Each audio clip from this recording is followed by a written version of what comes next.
Jonathan Lamb, Kerrville Police Department.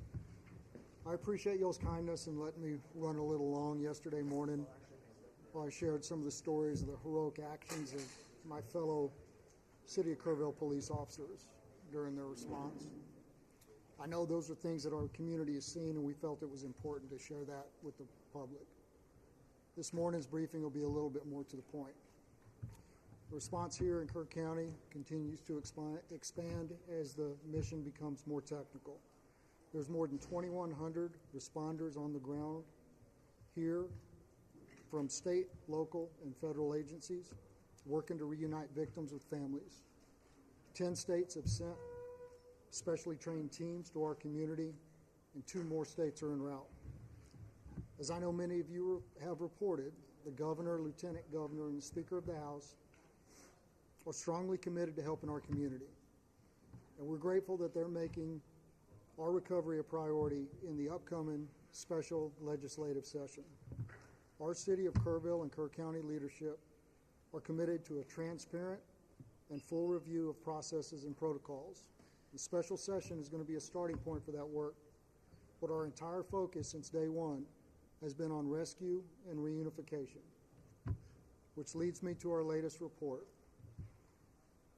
As of 8 a.m. this morning, there have been 96 confirmed deaths, 60 adults, and 36 children. The number of missing remains at 161, and there remain 5 campers and 1 counselor from Camp Mystic among the missing. If family members had reported a loved one missing and they've returned safely, we ask that you notify us through kerrville-missing@dps.texas.gov or call 830-258-1111. Again, that's kerrville-missing@dps.texas.gov or call 830-258-1111. Additionally, the state of Texas, FEMA, the Small Business Administration have opened a disaster recovery center here in Kerrville for those who have been affected by the storms. It's currently open at the First Baptist Church here in Kerrville at 625 Washington Street. It'll be open from 8 a.m. to 7 p.m. every day. The Individual Assistance Program can provide financial support for things like medical and dental assistance, vehicle damage, housing, child care, and replacing essential items, even for non-residents who were impacted by the floods.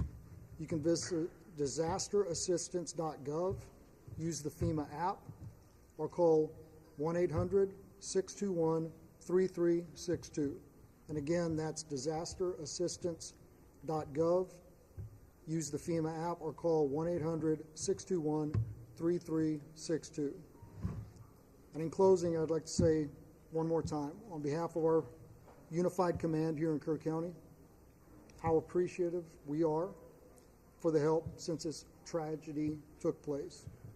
People from all over Texas, all over the country, continue to show their support in so many ways, and we are thankful. And with that, I'll take a few questions. Yes, sir. Yes, sir. Morgan Chesney, NBC News. Did the inability of police radios to communicate directly with county radios hamper rescue or recovery efforts as those waters rose? I don't have any information to that point. Yes, sir. Jason Allen, CBS News. Given that you still have people who live in this area, what's different? What changes have been made to ensure you get heavy rain again a week from now, a month from now, you don't wind up in the same situation? I think that's an important question, and as we are aware, we've been very weather alert throughout the entirety of this, and that's something that we're going to be looking at. Thank you. Sergeant Lamb, can I get a Yes, question? ma'am. Amp Johns, News 4 in San Antonio. What can you tell us about the current search area, how large it is, how much of it has been searched, and how exactly does the grid system work for something like this? So the last part of your question again, please. How does the grid system work for a disaster like this? Okay, so the grid system, I'm not a search and rescue recovery expert, so I don't want to speak out of turn, but it is a methodical search which ensures that every area in an area to be searched is covered and searched, and that no stone is left unturned.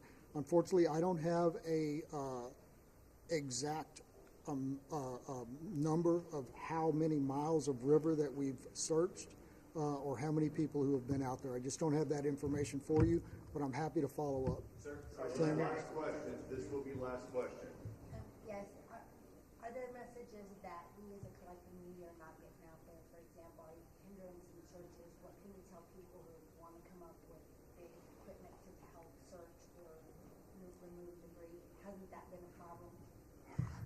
I don't want to say it's been a problem because we're so grateful for the amount of people who want to come to this community to help. And we've had people from all over the state and all over the country volunteer their services and say, I have a front end loader, I have a boat, I have this. Groups and individuals. But it's important that we have certified professional search teams out there right now.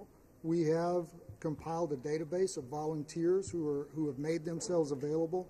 And if and when that time comes that we are able to call upon them, we will be calling upon them. In the short term, I believe that all of our basic needs are being met, both through the federal and state response and the support that we've been getting, as well as this community rising up in a really unprecedented way to show their support for all of us here. Thank you very much. That's the end.